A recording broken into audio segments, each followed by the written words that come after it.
بسم اللہ الرحمن الرحیم۔ آج کے سبق میں ہم چند چیزیں بیان کریں گے، ٹھیک ہے۔ اس سے پہلے بطور مقدمہ آپ یہ بات سمجھیں کہ یہ جو شریعت ہے ہماری، شریعت کے 5 اجزاء ہیں۔ شریعت کے کتنے اجزاء ہیں؟ 5۔ نمبر 1 اعتقادات، نمبر 2 عبادات، نمبر 3 معاملات، نمبر 4 اخلاقیات، نمبر 5 معاشرت۔ یہ 5 شریعت کے اجزاء ہیں۔ ان 5 کو ملائیں گے تو کیا بنے گی؟ شریعت بنے گی۔ لیکن ان 5 کی جو بنیاد ہے وہ عقیدہ ہے، اعتقادات۔ اخلاق بھی ہمارے تب قبول ہوں گے جب ہمارے عقیدے درست ہوں گے، عبادات بھی ہماری تب قبول ہوں گی جب ہمارے عقیدے درست ہوں گے۔ تو بنیادی چیز جو ہے وہ عقیدہ ہے۔ اس لیے العقیدۃ الطحاویہ یہ عقیدے کی کتاب ہے، بنیادی چیز ہے۔ جب یہ ہمارا درست ہو گیا تو ہماری ساری عبادتیں بھی درست ہوں گی۔ ہماری یہ جو کتاب ہے العقیدۃ الطحاویہ بڑی اہمیت کی حامل کتاب ہے، ٹھیک ہے۔ اہل سنت کے والجماعت کے عقائد ہیں اس میں۔ کوئی آدمی آپ سے سوال کرتا ہے بھی العقیدۃ الطحاویہ میں کیا ہے، تو آپ نے جواب کے اندر یہ نہیں کہنا یہ فقہ کے عنوان پر ہے، جواب کے اندر یہ نہیں کہنا یہ تفسیر کے عنوان پر ہے، تو آپ نے اس کا جواب دینا ہے یہ اہل سنت والجماعت کے عقائد پر مشتمل کتاب ہے، جس کا نام کیا ہے؟ العقیدۃ الطحاویہ۔ ابھی اس کے جو امام ہیں، جو لکھنے والے مصنف ہیں، ان کا نام نسب یاد رکھیں گے۔ ان کا نام ہے امام طحاوی رحمۃ اللہ علیہ کا ابو جعفر احمد بن محمد بن سلامہ بن سلمہ الازدی الحجری۔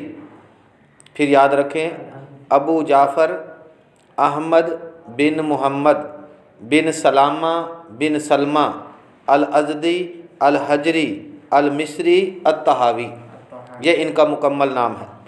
اس نام کے اندر 1-2 لفظ آئے ہیں، ان کی تشریح سمجھ لیں۔ اس کے اندر ایک لفظ آیا ہے الازدی۔ ازد یہ یمن کے ایک مشہور قبیلے کا نام ہے۔ یمن کے اندر ایک قبیلہ تھا ازد، ٹھیک ہے، اس کے قبیلے کا نام ہے۔ پھر اس ازد کی ایک شاخ تھی شنوا، اس کی ایک شاخ کیا تھی؟ ازد کی شنوا۔ اور اس ازد کی دوسری شاخ تھی ازد حجری۔ امام طحاوی کا نسبی تعلق اسی دوسری شاخ ازد حجری سے ہے، جو یمن کی شاخ کے اندر جو قبیلہ ازد تھا۔ پھر اس کی کتنی قسمیں تھیں؟ 2، شنوا اور دوسرا تھا حجر۔ تو یہ حجر کے ساتھ تعلق رکھتے تھے۔ مصری کیوں کہا جاتا ہے؟ کہ ملک مصر کی طرف نسبت ہے، اور طحاوی ایک گاؤں کی طرف نسبت ہے جہاں آپ کی ولادت ہوئی۔ تو یہ تھوڑا سا نام نسب کے متعلق باتیں۔ دوسرا عنوان ہے ولادت و تحصیل علم۔ امام طحاوی رحمۃ اللہ علیہ کی ولادت کے بارے میں 2 قول ہیں۔ ایک قول یہ ہے کہ 239 ہجری میں پیدا ہوئے، اور دوسرا قول یہ ہے کہ 230 ہجری میں پیدا ہوئے۔ آپ کے والد کا تعارف۔ امام طحاوی رحمۃ اللہ علیہ کے والد عالم بھی تھے، فاضل بھی تھے، پرہیزگار بھی تھے، اور متقی انسان تھے، نیک اللہ والے ولیوں میں سے تھے۔ ان کو ادب کا بڑا شوق تھا، شعر و شاعری کا بڑا شوق تھا، اور ان چیزوں کا بڑا عمدہ ذوق رکھتے تھے۔ نمبر 2 والدہ ماجدہ کا تعارف، ٹھیک ہے۔ امام طحاوی رحمۃ اللہ علیہ کی والدہ ماجدہ نیک سیرت خاتون تھیں، خدا ترس خاتون تھیں، اور فقہ شافعیہ کی بڑی فقیہہ اور عالمہ تھی۔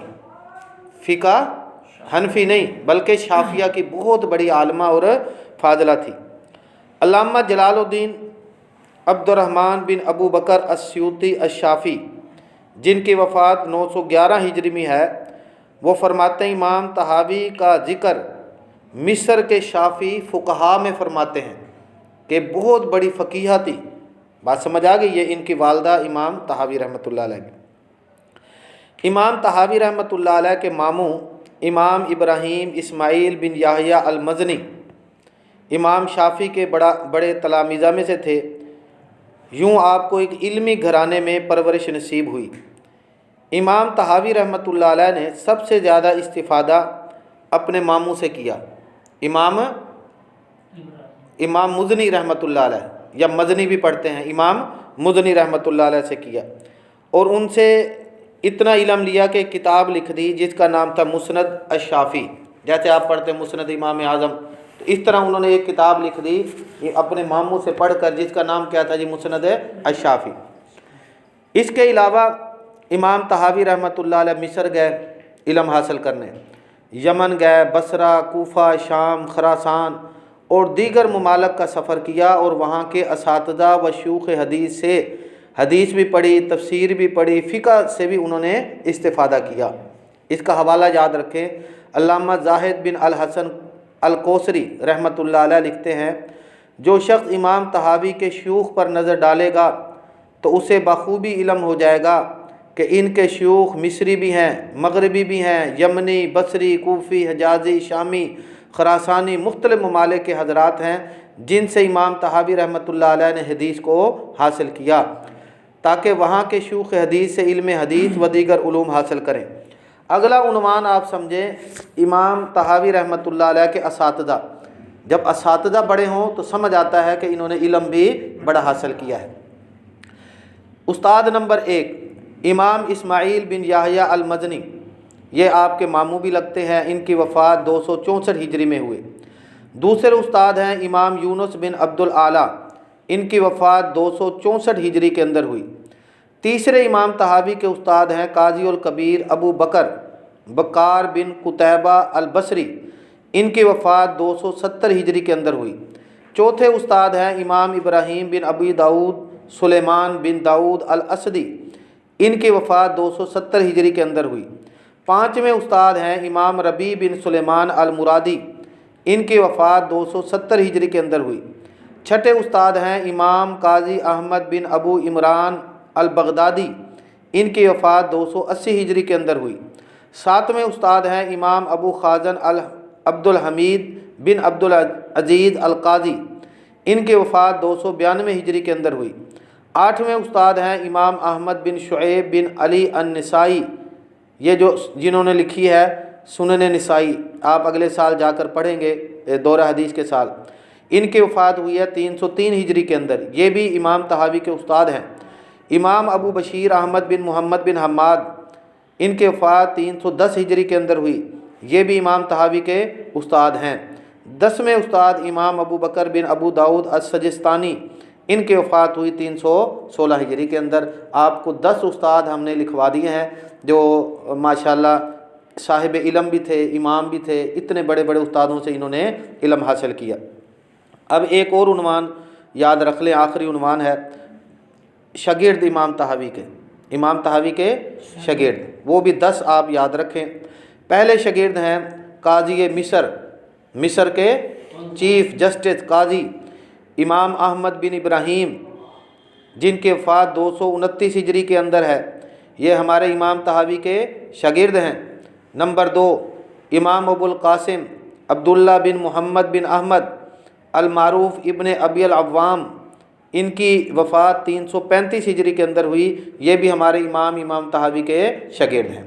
نمبر 3 مورخ اسلام ابو سعید عبد الرحمن بن احمد بن یونس المصری، ان کے وفات 347 ہجری کے اندر ہوئی، یہ بھی ہمارے امام طحاوی کے شاگرد ہیں۔ نمبر 4 محدث مسلمہ بن القاسم القرطبی، ان کی وفات 353 ہجری کے اندر ہوئی، یہ بھی ہمارے امام طحاوی کے شاگرد ہیں۔ نمبر 5 امام حافظ ابو القاسم سلیمان بن احمد، ان کی وفات 360 ہجری کے اندر ہوئی، یہ بھی ہمارے امام طحاوی کے شاگرد ہیں۔ امام ابو الفرج احمد بن قاسم بالخشاب، جن کی وفات 364 ہجری کے اندر ہے، یہ بھی شاگرد ہیں۔ نمبر 7 امام ابو احمد عبداللہ بن عدی الجرجانی، 365 ہجری میں ان کی وفات ہے، یہ بھی امام طحاوی کے شاگرد ہیں۔ نمبر 8 امام ابو سلیمان محمد بن زبر الدمشقی، 379 ہجری میں ان کی وفات ہے، یہ بھی ہمارے امام طحاوی کے شاگرد ہیں۔ نمبر 8 امام محمد بن المظفر البغدادی، ان کی وفات 379 ہجری میں ہے، یہ بھی ہمارے امام طحاوی کے شاگرد ہیں۔ نمبر 10 امام ابو بکر بن المقری 381 ہجری میں ان کی وفات ہے، تو یہ بھی ہمارے امام طحاوی کے شاگرد ہیں۔ تو آج کے عنوان کے اندر ہم نے یہ بتایا کہ دین کتنی چیزوں کے مجموعے کا نام ہے، 5 چیزوں کا۔ پھر اس کے بعد ہم نے اپنے امام طحاوی رحمۃ اللہ علیہ کا نام نسب ذکر کیا، پھر ان کی ولادت ذکر کی، پھر ان کی والدہ کا تعارف کروایا۔